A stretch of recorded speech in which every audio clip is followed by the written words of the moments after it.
Mi voto me mi morongelo kosikoe unsi edodo peso I morongelo kosiko. Né de la rencontre des cultures traditionnelles des dieux Yoruba et divinités Fon et Ewe lors de la création puis l'expansion du royaume Fon d'Abomey au XVIIe et XVIIIe siècle, le vaudou est le fondement culturel des peuples qui sont issus par migration successive de Tedo au Togo, les Adja dont les Fon, les Gun, les Ewe et dans une certaine mesure les Yoruba. Pour Runogansu Gazozo et Bokono Arignon, le vaudou constitue le monde invisible. Le vaudou, c'est la tradition primordiale africaine. Vau veut dire invisible, dou veut dire pays. Le vaudou, c'est le monde invisible dans sa matérialisation physique. C'est les anges de Dieu. C'est à travers les vaudous que nous atteignons l'éternel Dieu. C'est à travers les vaudous que nos prières montent au ciel.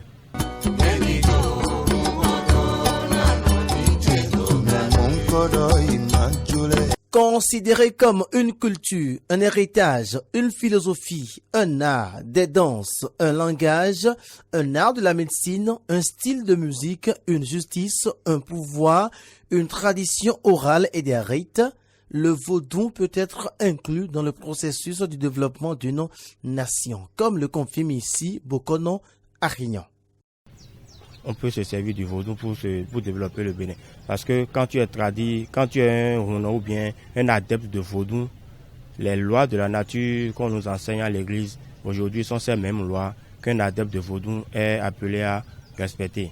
Et dans ces lois-là, en respectant ces lois, tu es obligé de te développer et de faire développer ta patrie. Notre vaudou, nous sommes capables de faire des inventions.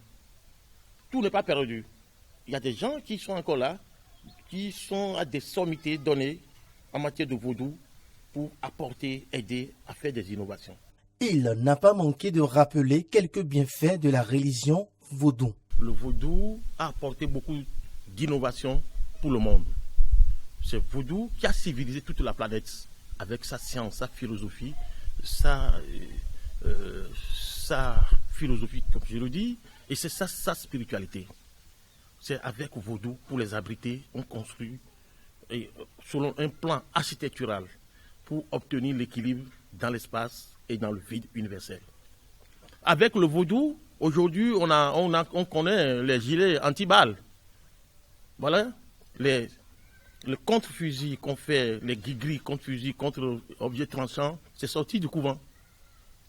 Alors, avec le vaudou, notre spiritualité, on a dressé une liste écologique pour savoir quelle plante est comestible, quelle plante manger, quelle racine consommer pour se soigner et pour guérir des maladies. C'est le vaudou. Donc le vaudou, c'est une merveille. Le vaudou, tradition africaine basée sur des principes, Bokono Arignon et Runogansu Gazozo demandent aux adeptes du vaudou de mieux s'intéresser à nos valeurs endogènes pour leur bien-être. Je dirais tout simplement aux adeptes de vaudou de tout faire pour se conscientiser auprès de dans leur religion, de tout faire pour être sain dans leur religion, de ne pas chercher à manger dans plusieurs plats. Surtout les intellectuels modernes, je formule cette doléance. Ils n'ont qu'à faire un effort pour retourner à leur antériorité anthropologique et venir se ressourcer, enfoncer leurs racines dans la chair ardente de notre patrimoine culturel et pour faire de ce pays un pays beau, merveilleux, développé. Étant un art, une tradition, une culture, le vaudou pour les Africains et surtout les Béninois ne devrait pas être une source de malheur car il reste et demeure une pratique ancestrale.